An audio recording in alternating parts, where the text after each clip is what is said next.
எல்லாருக்கும் வணக்கம். மீண்டும் மெய்ப்பொருள் காண்க தளத்திற்கு எல்லாரையும் நான் வரவேற்கிறேங்க. இன்றைய பதிவில் அப்டேட்ஸ் நிறைய இருக்குங்க. அதெல்லாம் பார்ப்போம். Q2 ஃபினான்ஷியல் 26 ரிசல்ட்ஸையும் கொஞ்சம் டிஸ்கஸ் பண்ணுவாங்க. ஃபர்ஸ்ட் எல்என்டி எடுத்துக்கிட்டோம்னா கம்பெனி வந்து ஒரு US based company Atomics aeronautics limited அப்படின்ற நிறுவனத்தோட ஒரு பார்ட்னர்ஷிப் போட்டிருக்காங்க. எதுக்கு இந்த பார்ட்னர்ஷிப் அப்படின்னா இந்தியன் ஆர்மிக்கு அன்மேன்டு ஏர்கிராஃப்ட் சிஸ்டம்ஸ் வந்து டெவலப் பண்ணி கொடுக்கறதுக்காக இந்த பார்ட்னர்ஷிப் போட்டிருக்காங்க. ஸோ எல்என்டியை பொறுத்த வரைக்கும் நல்ல வேல்யூவேஷன்ல தான் இருக்கு. டிஃபென்ஸுக்காக ஹையர் வேல்யூவேஷன்ல உள்ள ஸ்டாக்ஸ் எல்லாம் பார்க்கறதுக்கு எல்என்டியே பார்க்கலாம் அப்படின்றது என்னுடைய ஐடியாங்க.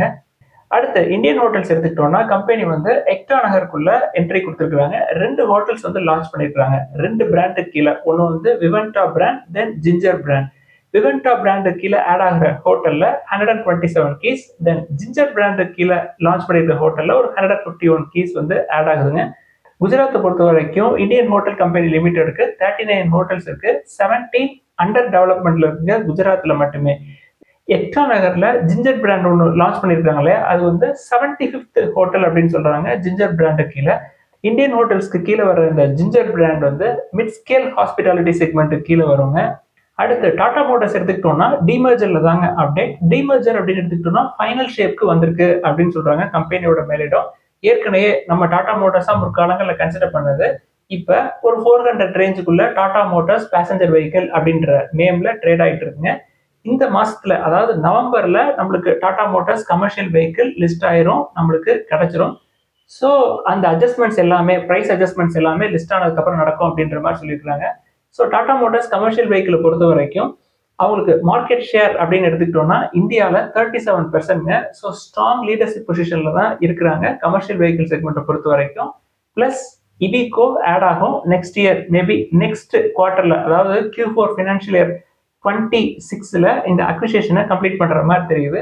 So Tata Motors commercial vehicle limited அப்படின்றது நமக்கு டாடா மோட்டார்ஸ் லிமிடெட் அப்படின்ற நேம்ல தான் வரும் அப்படின்னு சொல்லியிருக்காங்க. ஸோ நம்மளோட வேலை நம்மளுக்கு கிடைக்கிற ஷேரை நெக்ஸ்ட் 5 to 10 இயர்ஸ்க்கு பத்திரமா வச்சுக்கிட்டோம் அப்படின்னா நல்ல பெனிஃபிட் கிடைக்கும். அடுத்து ஆட்டோ சேல்ஸ் நம்பர்ஸ் அக்டோபர் 2025 எடுத்துக்கிட்டோம்னா ஒவ்வொரு கம்பெனியோட சேல்ஸ் எப்படி இருக்கு அப்படின்னு பார்ப்போங்க. ஃபர்ஸ்ட் டாடா மோட்டார்ஸ் எடுத்துக்கிட்டோம்னா குறிப்பா PV segment Tata Motors passenger vehicle segment எடுத்துக்கிட்டோம்னா 27% இயர் ஆன் இயர் க்ரோ இருக்கிறாங்க அக்டோபர் 2025ல. Hyundai Motors, then Mahindra and Mahindra எல்லாத்தையுமே பின்னாடி தள்ளிட்டு செகண்ட் ஸ்பாட்டுக்கு வந்திருக்காங்க. அதாவது M&M கம்பேர் பண்றப்போ ஒரு 7,905 யூனிட்ஸ் அதிகமாக கொடுத்துருக்காங்க. தென் ஹுண்டாய் கம்பேர் பண்றப்போ ஒரு 9,660 யூனிட்ஸ் அதிகமாகவே கொடுத்துருக்காங்க. சூப்பரா பெர்ஃபார்ம் பண்ணது எஸ்யூவிஸ் அண்ட் இவிஸ்ங்க. அதாவது அக்டோபர் 2024-25 கம்பேர் பண்ணோம் அப்படின்னா எஸ்யூவிஸ் 77% சேல்ஸ் கூடியிருக்கு, இவிஸ் 73% கூடியிருக்குங்க. முக்கியமா நெக்ஸான், சஃபாரி, ஹேரியர் இதெல்லாமே டாப்பா பெர்ஃபார்ம் பண்ணியிருக்கு. டாடா மோட்டார்ஸ் மட்டும் இல்லைங்க, எல்லா ஆட்டோ பிளேயர்ஸுமே வந்து நல்ல நம்பர்ஸ் காட்டியிருக்காங்க. என்ன காரணம் அப்படின்னா ஜிஎஸ்டி குறைஞ்சது இல்லையா, குறைக்க போறோம் அப்படின்னு செய்திகள் கேட்டதுக்கு அப்புறம் நிறைய பேர் வந்து குறையட்டும் வாங்கலாம் அப்படின்னு சொல்லி வெயிட் பண்ணி நிறைய வாங்கியிருப்பாங்க. அதனால நல்ல நம்பர்ஸ் தெரியுது. இது கண்டினியூ ஆகுதா அப்படின்னு நம்ம வெயிட் பண்ணி தான் பார்க்கணும். அடுத்து டாடா மோட்டார்ஸோட கமர்ஷியல் வெஹிக்கிள் செக்மெண்ட் எடுத்துக்கிட்டோம்னா டோட்டல் சிவி சேல்ஸ் வந்து 10% ஏறி இருக்குங்க இயர் ஆன் இயர் பேசிஸ்ல. டொமஸ்டிக் 7% ஏறி இருக்கு. எக்ஸ்போர்ட் சூப்பரா பண்ணிருக்காங்க, 56% க்ரோ ஆயிருக்கு இயர் ஆன் இயர் பேசிஸ்ல. அடுத்து மாருதி சுசுகி எடுத்துக்கிட்டோம்னா தொடர்ந்து முதலிடத்துல இருக்கிறாங்க. தென் அக்டோபர் சேல்ஸ் அப்படின்னு எடுத்துக்கிட்டோம்னா ஹையஸ்ட் எவர் மந்த்லி சேல்ஸ் அப்படின்னு சொல்றாங்க. 7% இயர் ஆன் இயர் க்ரோ ஆயிருக்காங்க சேல்ஸ் பொறுத்த வரைக்கும். அடுத்து மஹேந்திரா அண்ட் மஹேந்திரா எடுத்துக்கிட்டோம்னா டோட்டல் ஆட்டோ சேல்ஸ் வந்து 26% க்ரோ ஆயிருக்குங்க இயர் ஆன் இயர் பேசிஸ்ல. டொமஸ்டிக் பிவி சேல்ஸ் அப்படின்னு எடுத்துக்கிட்டோம்னா 31% க்ரோ ஆயிருக்கு. டொமஸ்டிக் சிவி சேல்ஸ் 14% க்ரோ ஆயிருக்குங்க. எஸ்யூவிஸ் எடுத்துக்கிட்டோம்னா 31% க்ரோ ஆயிருக்கு இயர் ஆன் இயர் பேசிஸ்ல. தென் ஃபார்ம் எக்யூப்மெண்ட்ஸ் முக்கியமா டிராக்டர்ஸ் எடுத்துக்கிட்டோம் அப்படின்னா ஸ்டெடி க்ரோத்துங்க, 13% க்ரோ ஆயிருக்கு இயர் ஆன் இயர் பேசிஸ்ல. ஃபார்ம் எக்யூப்மெண்ட்ஸை பொறுத்த வரைக்கும் எக்ஸ்போர்ட்ஸ் 41% ஏறி இருக்கு, டொமஸ்டிக் 12% ஏறி இருக்குங்க. எல்லாமே இயர் ஆன் இயர் பேசிஸ்ல நல்ல நம்பர்ஸ் காட்டியிருக்காங்க மஹேந்திரா. அடுத்து ஐஷார் மோட்டார்ஸ் எடுத்துக்கிட்டோம்னா டோட்டல் டூ வீலர் சேல்ஸ் வந்து 13% ஏறி இருக்குங்க இயர் ஆன் இயர் பேசிஸ்ல. பட் எக்ஸ்போர்ட் 7% விழுந்திருக்கு. தென் கமர்ஷியல் வெஹிக்கிள் செக்மெண்ட் எடுத்துக்கிட்டோம்னா அதாவது Volvo Eicher commercial vehicle VECV எடுத்துக்கிட்டோம்னா டோட்டல் சேல்ஸ் வந்து ஒரு 13.2% ஏறி இருக்குங்க. டொமஸ்டிக் ஒரு 6.9% ஏறி இருக்கு. எக்ஸ்போர்ட்ஸ் 133.7% ஏறி இருக்குங்க. அடுத்து அசோக் லேலண்ட் எடுத்துக்கிட்டோம்னாலும் சாலிடான நம்பர்ஸ்ங்க. டோட்டல் சிவி சேல்ஸ் அப்படின்னு எடுத்துக்கிட்டோம்னா 16% க்ரோ ஆயிருக்குங்க இயர் ஆன் இயர் பேசிஸ்ல. தென் டொமஸ்டிக்ல எடுத்துக்கிட்டோம்னாலும் 16% க்ரோ ஆயிருக்காங்க இயர் ஆன் இயர் பேசிஸ்ல. அடுத்து கியா மோட்டார்ஸ் இந்தியா எடுத்துக்கிட்டோம்னா டோட்டல் சேல்ஸ் அக்டோபர் 2025ல 30% ஏறி இருக்கு இயர் ஆன் இயர் பேசிஸ்ல. அடுத்து டிவிஎஸ் மோட்டார் கம்பெனி எடுத்துக்கிட்டோம்னா total sales 2 wheelers 3 wheelers EVs எல்லாம் சேர்த்து ஓவராலா 11% க்ரோ ஆயிருக்காங்க இயர் ஆன் இயர் பேசிஸ்ல. குறிப்பா 3 வீலர்ஸ் எடுத்துக்கிட்டோம்னா சூப்பரா பெர்ஃபார்ம் பண்ணிருக்கீங்க, 70% ஏறி இருக்கு. தென் எலக்ட்ரிக் வெஹிக்கிள்ஸ் எடுத்துக்கிட்டோம்னா 11% ஏறி இருக்கு இயர் ஆன் இயர் பேசிஸ்ல. 2 வீலர்ஸ் 10% க்ரோ ஆயிருக்காங்க, ஸ்டெடி க்ரோ. அடுத்து Q2 ஃபினான்ஷியல் 26 ரிசல்ட்ஸ் எல்லாம் பார்ப்போங்க. First Mahindra life space developers எடுத்துக்கிட்டோம்னா கம்பெனி லாஸ்ல இருந்து ப்ராஃபிட் சைடு வந்திருக்காங்க. அதாவது Q2 ஃபினான்ஷியல் 25ல ஒரு 14 crores லாஸ் பண்ணியிருந்தாங்க. இப்போ கன்சாலிடேட்டட் நெட் ப்ராஃபிட் பார்த்தோம்னா 47.91 crores பண்ணியிருக்காங்க. டோட்டல் இன்கம் அப்படியே டபுள் ஆயிருக்குங்க. அதாவது 15.96 crore இருந்து 33.06 crores கூடி இருக்கு. ஸோ நல்ல ரிசல்ட்ஸ். அடுத்து அர்பன் கம்பெனியுடைய Q2 ஃபினான்ஷியல் 26 ரிசல்ட்ஸ் எடுத்து பார்த்தோம்னா லாஸ் வந்து வைடன் ஆயிருக்குங்க. அதாவது Q2 ஃபினான்ஷியல் 25ல ஒரு 2 crores பக்கமா லாஸ் பண்ணுவாங்க. இப்போ 60 crores பக்கமா லாஸ் பண்ணிருக்காங்க, 59.3 crores. ரெவன்யூ ஒரு 37% ஏறி இருக்குங்க இயர் ஆன் இயர் பேசிஸ்ல. கோர் பிசினஸ்ல ரெவன்யூ ஏறி இருக்கு அப்படின்ற மாதிரி செய்திகள் வந்திருக்கு. ரெவன்யூ இவ்வளவு கூடியும் ஏன் கம்பெனி வந்து ஃபர்தரா லாஸை வைடன் பண்ணிருக்காங்க அப்படின்னா எக்ஸ்பென்சஸ் வந்து கூடி இருக்குங்க. அதாவது அவங்களுடைய முக்கியமான வெர்டிக்கல் இன்ஸ்டா ஹெல்ப் அப்படின்ற வெர்டிக்கல்ல அக்ரெசிவா இன்வெஸ்ட் பண்ற மாதிரி தெரியுது. இந்த இன்ஸ்டா ஹெல்ப் அப்படின்றவங்க யாருன்னா daily house keeping vertical. So அதுல ஸ்கேலிங் அப் நடக்குது. ஸோ ஸ்கேல் அப் பண்றப்ப இன்வெஸ்ட்மெண்ட்ஸ் பணத்தை உள்ள தூக்கி போடணும், தென் அதுல எக்ஸ்பென்சஸ் கூடும், அதனால லாஸ் வைடனா இருக்கிற மாதிரி சொல்றாங்க. அடுத்து ஸ்ரீராம் ஃபினான்ஸுடைய Q2 ஃபினான்ஷியல் 26 ரிசல்ட்ஸ் பார்த்தோம்னா கன்சாலிடேட்டட் நெட் ப்ராஃபிட் 7% ஏறி இருக்குங்க இயர் ஆன் இயர் பேசிஸ்ல. ஷேர் ஹோல்டர்ஸ்க்கு கம்பெனி டிவிடெண்ட் அனௌன்ஸ் பண்ணிருக்காங்க, ஒரு ஷேருக்கு ₹4.80. அடுத்து பாரத் எலக்ட்ரானிக்ஸ் லிமிடெட் எடுத்துக்கிட்டோம்னா சூப்பரான நம்பர்ஸ் காட்டியிருக்காங்க. ரெவன்யூ ஒரு 26% பக்கமா ஏறி இருக்குங்க இயர் ஆன் இயர் பேசிஸ்ல. கன்சாலிடேட்டட் நெட் ப்ராஃபிட் பார்த்தோம்னா 17.8% ஏறி இருக்கு. ஸோ சூப்பரான நம்பர்ஸ். பட் வேல்யூவேஷன் பார்த்தோம்னா ஒரு 40 டைம்ஸ் ஏர்னிங்ஸ்க்கு அதிகமாக இருக்கும், நம்ம கன்சிடர் பண்ற ரேஞ்சில் இருக்காது. அடுத்து டாடா கெமிக்கல்ஸினுடைய Q2 ஃபினான்ஷியல் 26 ரிசல்ட்ஸ் எடுத்துக்கிட்டோம்னா நெட் ப்ராஃபிட் 60% பக்கமா கீழே விழுந்திருக்குங்க இயர் ஆன் இயர் பேசிஸ்ல. ரெவன்யூ ஒரு 3% இறங்கி இருக்கு. கம்பெனியோட கோர் பிசினஸ் என்ன அப்படின்னு பார்த்தோம்னா இந்த சோடா ஆஷ் பிசினஸ்ங்க.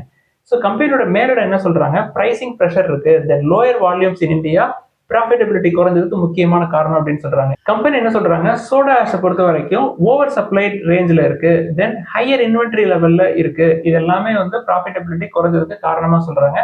இது போக கம்பெனி அவங்களுடைய ஃபினான்ஷியல் பொசிஷன்ஸை ஸ்ட்ரென்தன் பண்றதுக்கு, தென் ஃபியூச்சர் growth வந்து என்ஷூர் பண்றதுக்காக 1500 crore ஃபண்ட் ரைஸ் பண்றதுக்கான ப்ரொபோசலை போர்ட்ட கொடுத்துருக்காங்க. போர்டு வந்து ஃபண்ட் ரைஸ்க்கு அப்ரூவல் கொடுத்துருக்காங்க த்ரூ NCDs ஃபண்ட் ரைஸ் பண்ற மாதிரி தெரியுதுங்க டாடா கெமிக்கல்ஸ். ஸோ டாடா கெமிக்கல்ஸை பொறுத்த வரைக்கும் புக் வேல்யூக்கு கீழேயே கிடைக்கிறதுக்கு வாய்ப்புகள் இருக்கு. தென் ப்ராஃபிட் பயங்கரமா குறைஞ்சதுனால PE இன்னும் அதிகமா காட்டும். அடுத்து கோத்ரேஜ் கன்சியூமர் ப்ராடக்ட்ஸினுடைய Q2 ஃபினான்ஷியல் 26 ரிசல்ட்ஸ் எடுத்துக்கிட்டோம்னா நெட் ப்ராஃபிட் வந்து ஒரு 6.5% இறங்கி இருக்குங்க இயர் ஆன் இயர் பேசிஸ்ல. ரெவன்யூ ஒரு 4% ஏறினாலும் வால்யூம் வந்து ஒரு 3% ஏறி இருக்கு. கம்பெனி வந்து ஷேர் ஹோல்டர்ஸ்க்கு டிவிடெண்ட் அனௌன்ஸ் பண்ணியிருக்காங்க, ஒரு ஷேருக்கு ₹5. கம்பெனி என்ன சொல்றாங்க, இந்த GST டிரான்சிஷன்னால சேலஞ்சஸ் ஃபேஸ் பண்ண வேண்டியிருந்தது, பட் H2 ஃபினான்ஷியல் 26 அப்படின்றது நாங்க ஸ்ட்ராங்கான நம்பர்ஸ் காட்டுவோம் அப்படின்னு சொல்லியிருக்காங்க. கோத்ரேஜ் கன்சியூமர் ப்ராடக்ட்ஸை பொறுத்த வரைக்கும் அக்ராஸ் த நேஷன்ஸ் அவங்களுடைய ரெவன்யூ growth அப்படின்னு பார்த்தோம்னா இந்தியாவில் 4% ரெவன்யூ growth இருந்திருக்குங்க, இந்தோனேஷியாவில் 7% விழுந்திருக்கு, ஆப்பிரிக்கா, USA, மிடில் ஈஸ்ட்ல 25% அவங்களோட ரெவன்யூ கூடி இருக்கு. Then Latin America and other parts of வேர்ல்ட்ல 9% அவங்களோட ரெவன்யூ குறைஞ்சிருக்குங்க. அது போக கம்பெனி வந்து Q2 ஃபினான்ஷியல் 26ல மவுஸ்டாக் அப்படின்ற ஒரு பிராண்டுங்க, மென்ஸ் க்ரூமிங் செக்மெண்ட், அந்த செக்மெண்ட்டை வந்து அக்வயர் பண்ணிருக்காங்க. அடுத்து எஸ்கார்ட்ஸ் நிறுவனத்தினுடைய அக்டோபர் 2025 டோட்டல் சேல்ஸ் பார்த்தோம்னா 3.8% ஏறி இருக்குங்க இயர் ஆன் இயர் பேசிஸ்ல. பட் எக்ஸ்போர்ட்ஸ்ல சூப்பரா பெர்ஃபார்ம் பண்ணிருக்காங்க, 38.4% ஏறி இருக்கு. அடுத்து கிளப் மஹேந்திராவுடைய Q2 ஃபினான்ஷியல் 26 ரிசல்ட்ஸ் பார்த்தோம்னா ப்ராஃபிட் ஆஃப்டர் டாக்ஸ் வந்து ஒரு 47% ஏறி இருக்குங்க இயர் ஆன் இயர் பேசிஸ்ல. கன்சாலிடேட்டட் டோட்டல் இன்கம் வந்து ஒரு 6.1% ஏறி இருக்கு இயர் ஆன் இயர் பேசிஸ்ல. ரிசார்ட் ரெவன்யூ அப்படின்னு பார்த்தோம்னா 8% ஏறி இருக்குங்க. கம்பெனியை பொறுத்த வரைக்கும் Q2ல மகாபலேஸ்வரர்ல ஒரு ரிசார்ட் வந்து ஆட் பண்ணிருக்காங்க. தென் எக்ஸிஸ்டிங் ஃபெசிலிட்டி ஒரு 4 ஃபெசிலிட்டியில எக்ஸ்பான்ஷன் ஒர்க் நடக்குதுங்க. கம்பெனியோட இன்வென்ட்ரி அப்படின்னு பார்த்தோம்னா 5742 பீஸ் வச்சிருக்காங்க, 118 ரிசார்ட்ஸ் இருக்குங்க அவங்களுக்கு. Q2 ஃபினான்ஷியல் 26ல மெம்பர்ஸ் ஆடட் அப்படின்னு பார்த்தோம்னா 1432 மெம்பர்ஸ் வந்து ஆட் பண்ணிருக்காங்க. So total membership as of September 2025 எடுத்துக்கிட்டோம்னா 3,04,000 இருக்குங்க. கிளப் மஹேந்திராவை பொறுத்த வரைக்கும் கம்பெனியுடைய டிஜிட்டல் இனிஷியேட்டிவ் நல்ல ரிவார்ட்ஸ் அவங்களுக்கு கொடுத்துருக்குங்க. கிட்டத்தட்ட 66% ஆஃப் மெம்பர் அடிஷன் எல்லாமே த்ரூ டிஜிட்டல் ஃபார்ம்ல தான் நடந்திருக்கு. அதாவது ரெஃபரல்ஸ் அண்ட் டிஜிட்டல் ரூட்ஸ்ல தான் நடந்திருக்கு அப்படின்னு கம்பெனி சொல்றாங்க. வேல்யூவேஷன் பார்த்தோம் அப்படின்னா கொஞ்சம் அதிகமா இருக்குங்க. ஒரு 35 to 45 டைம்ஸ் இருக்கலாம். பட் அதற்கு கீழே அது கிடைக்கல. ஸோ எப்பப்பெல்லாம் சான்ஸ் கிடைக்குதோ அதையும் பார்க்கலாம். அடுத்து ஸ்பந்தனா ஸ்பூர்த்தியுடைய Q2 ஃபினான்ஷியல் 26 நம்பர்ஸ் எடுத்து பார்த்தோம்னா கம்பெனி லாஸ் பண்ணியிருக்காங்க. ஒரு 249 crores. அசெட் அண்டர் மேனேஜ்மெண்ட் 18% விழுந்திருக்குங்க. டோட்டல் இன்கம் 21% விழுந்திருக்கு. நெட் இன்ட்ரெஸ்ட் இன்கம் அப்படின்றது கம்பெனியுடைய கோர் பிசினஸ் இன்கம் 20% விழுந்திருக்கு. சரி, என்ன நல்ல விஷயம் அப்படின்னா டிஸ்பர்ஸ்மெண்ட் கூடியிருக்குங்க. அதாவது 233% கூடியிருக்கு இயர் ஆன் இயர் பேசிஸ்ல. அதாவது அந்த டெலிக்வன்ஸ்னால லோன் டிஸ்பர்ஸ் பண்றதை குறைச்சிருந்தாங்க இல்லையா? ஸோ Q2 ஃபினான்ஷியல் 26 பொறுத்த வரைக்கும் அக்ரெசிவா டிஸ்பர்ஸ் பண்ணியிருக்காங்க. என்ன காரணம் அப்படின்னா ரைட்ஸ் இஷ்யூஸ் மூலமா அவங்களுக்கு ஃபண்டு கிடைச்சிருக்கும். தென் NCDs மூலமாகவும் அவங்களுக்கு ஃபண்டு கிடைச்சிருக்கும். ஸோ வாங்கின பணத்தை பிசினஸ்ல போடுவாங்க. ஸ்பந்தனா ஸ்பூர்த்தியை பொறுத்த வரைக்கும் இப்பயுமே நல்ல வேல்யூவேஷன்ல தான் இருக்கும். ஸோ புக் வேல்யூல இருந்து ரொம்ப கீழே தள்ளி தான் நம்ம என்டர் ஆயிருக்கோம். ஸோ சீக்கிரமே நம்மளுக்கு நல்ல அவுட்புட் கிடைக்கும். இதெல்லாம் தான் இந்த பதிவுல டிஸ்கஸ் பண்ணணும்னு நினைச்சோம். ஏதாவது சந்தேகங்கள் கேள்விகள் இருந்தா முதலீடுகள்ல எல்லாத்தையும் எழுதுங்க. எல்லாருக்கும் நன்றி.